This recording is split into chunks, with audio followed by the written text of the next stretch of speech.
So next we have the look of success with Leah Morrigan, image consultant for men. Leah is Canada's first female image specialist, featured in almost every major Canadian news agency, from CBC Television to the Globe and Mail, and from the Toronto Star to Zoomer TV.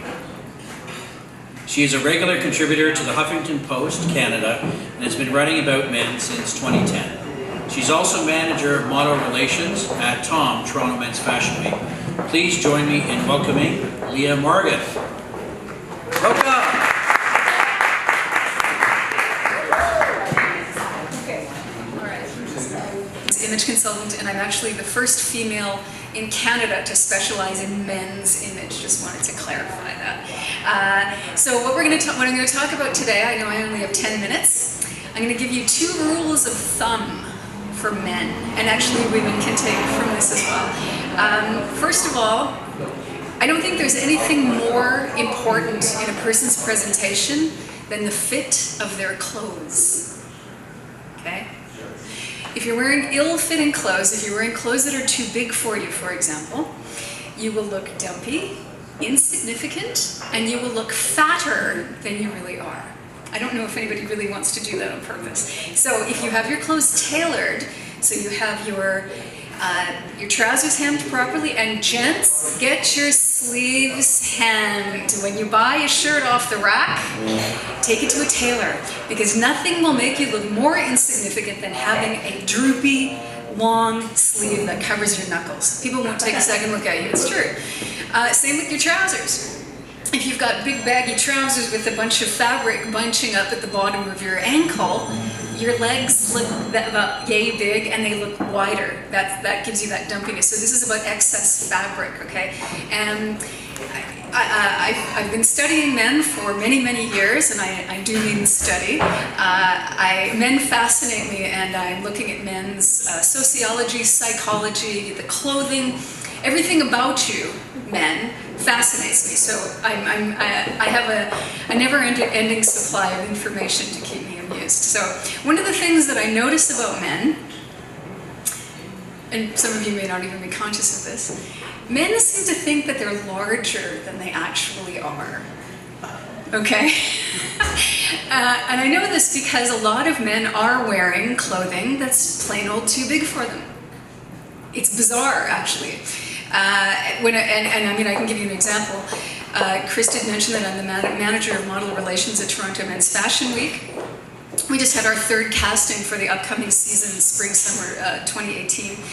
And even the models, these beautiful tall men, they're all over 6'1", they will give us their measurements. And then when we actually measure them ourselves, we find that he thinks his leg is 3 inches longer than it actually is, or he thinks his chest is 2 inches larger than it actually is. It's really odd. So this is why we use a measuring tape, because the tape doesn't lie, and I want good hard numbers, okay?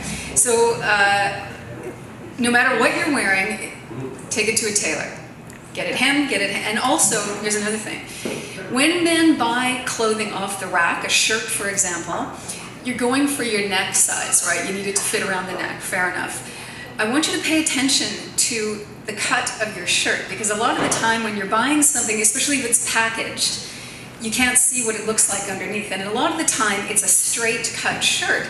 When it's a straight cut shirt, unless you have the body to fill that straight cut, it's going to make you look dumpy. So that's why you would take it to a tailor and have a dart put in. And what a dart does, it takes the excess fabric in and shapes it to the body. Okay, that's what you need done in the back of your shirts. Maybe you've even got them in right now. You can have a look, you can probably feel them if they're there. That will take in the fabric, and then you will look better. That's all there is to it. You will just plain old look better. You will look taller, you will look slimmer, and you may look younger. Some guys will be interested in doing that. Anyhow, okay. So got that. So let's say you're all done and you're fitted properly, and here's your second rule of thumb. You did not know this was coming, because we're going to have a little mini textiles lesson. That's what I've got in my hand. So we're going to do this sort of seasonally. So within the last 20 years, y'all know what dockers are, don't you? You know, that brand of trousers that Levi's came out with probably in the late 90s into the early 2000s. At that time, they were double pleated, usually khaki in color, everywhere. And these are, I'm not dissing Levi's, but these are probably the worst garment that anyone can wear for a number of reasons. Certainly, it's because of the cuts of pleats. Pleats will add extra bulk to your frame, whether you want it to or not. And the second thing is the fabric, okay? Levi's Dockers are made with cotton twill. That's what I've got in my hand right here. Cotton twill is a very, very hard-wearing fabric that is a very dense weave. If I run my fingernails over this, I can feel the diagonal in the weave. Okay, this is almost indestructible. This is very strong fabric. Why they decided to make double-pleated men's trousers out of these so that men who sit in offices could wear hard-wearing trousers, I have no idea why. What cotton twill is good for are uniforms. If you do any physical work, anything like that, really good hard-wearing. That's what it should be there, not so you're sitting at your desk. So, you know, I'd see these hordes of men wearing these khaki trousers with these big pleats in this terrible fabric. And usually what I see, we're gonna have a little fun here. I'm gonna make a pleat out of this, okay? This is cotton twill pleated, okay? Cotton twill is light, it has no bottom weight, okay? Here's our little pleat. Remember, there's two pleats on either side of the Dockers, right? What happens when the trousers move and your pleat comes up? Well, it just sticks there. It doesn't. There's nothing to weigh it down. It just, so that you have these sort of balloon pants, and I don't know. People don't realize this is happening. I don't know what, but this is what happens. So it looks like these, you know, MC Hammer pants, if you remember him. So that's what happens when you pleat fabric that doesn't have any bottom weight. It doesn't do you any favors. Okay. So hopefully we're all done with that.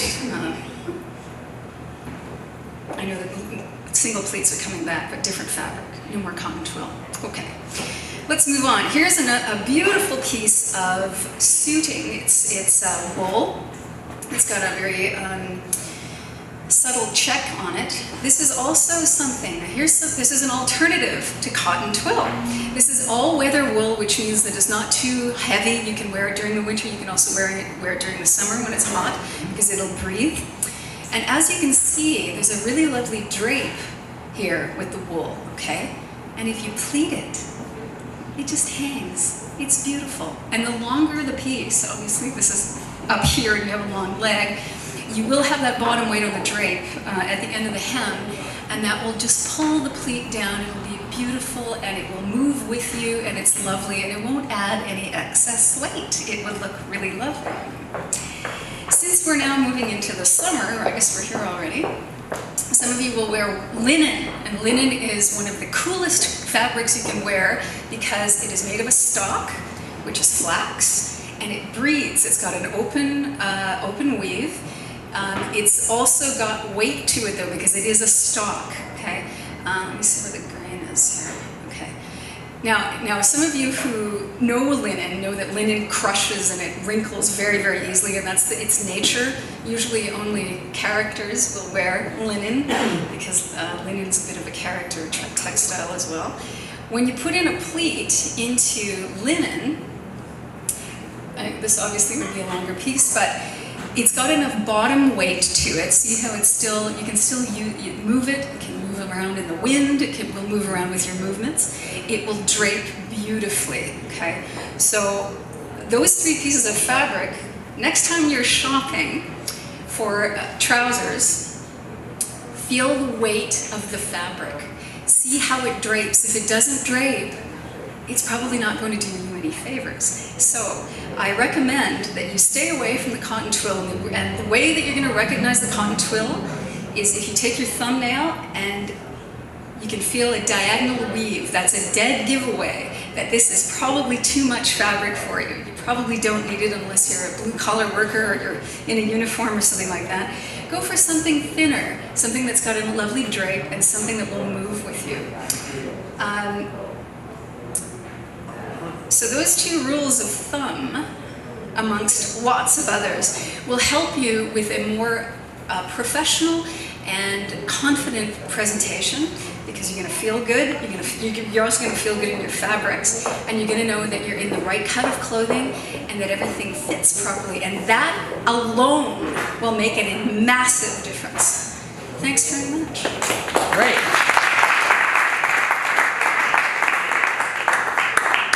Okay, do we have any questions for Leah from the floor? Go ahead.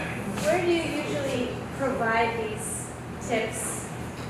Where? Yes. Well, sometimes my clients will do a textile lesson, so I have a big bag of a whole bunch of stuff, and we actually have a little magnified eyepiece that's used in the fashion industry to count thread. So I have them look at the fabric through the eyepiece so they can see the weave. I get them to touch it, I get them to feel it, compare them, and that sort of thing, because it's where I'm fascinated by textiles too, and I find that the more people know about what they're buying, the better decisions they're going to make about those purchases, and the happier they're going to be, because the fabric's going to make them happier, and they're also going to know more, and this in itself is empowering. What type of services do you provide when the new season comes? Is there anything people can get your help with? Yes. In a new season, sometimes a new season means a new image. Sometimes a new season means a new wardrobe. And I work with my guys to build them efficient wardrobes, which means less articles of clothing, more outfits. I don't believe in excess, and I don't believe in waste. So my guys are investing in key quality pieces that are hand-picked especially for them, in their right colors, in the right fit, in the right fabric that suits them. Because another thing that I realize as I continue working with men is that everyone has their own texture. So you need to be wearing your own the right texture for you as well, as well as the right kind of pattern. Anything. I'm just interested in matching every aspect of what we look like to who we are authentically. Any other questions? Howard? Give us you mentioned color. Could you give us sort of a thumbnail sketch without getting into what you're talking about or what you're dealing with? Sure. Okay, so I'm very technical, and I like to weave science into my work. So when I work with color analysis, I'm working with physics. I'm working with light. So I'm analyzing people's ethnic backgrounds. Where do your people come from on the globe? And matching that up to one of 10 color palettes. And what I'm looking for is the light that shines from us, no matter where we're from, to match the light that is shining from the garment that we're wearing. And we can have blue undertone skin, cool skin. We can have warm yellow undertone skin, and that's the first step that I take. And then it just kind of gets bigger from there. But it's essentially about looking for the correct color vibration and light vibration that comes from color is fascinating. Without light there is no color. Color is light. So that's what I'm measuring when I do the color analysis, which is I demand that the clients do that, because your color will make you or break you. Yeah. So color analysis will be one of the services that Leah will have listed on craftsight when we have it up this month or next month. So that'll be great. Let me ask your last question: is where did you start and learn your craft? Okay, I'm gonna try to make this short. I learned how to sew when I was a kid, and I always liked dressing, and so that's where it started. I grew up and I went to theater school. Our last speaker was in the theater. And so I was in costume design, and I learned how to make clothing. I learned how to understand character, bring out the character and dress that character so that people will exist authentically in the image that I create for them. They will grow into it, breathe into it, and it will be all theirs. I also went to fashion school at Ryerson, and I became an image consultant through the George Brown program. That's amazing. And you can help any man, right? Any man, any size, any color, any shape, any time. So if anyone wants some used Dockers, I have some in my closet. I'm going to clean out half of my closet now, and it will be up on Facebook if you're interested. All right? Well, thank you very much. Cheers.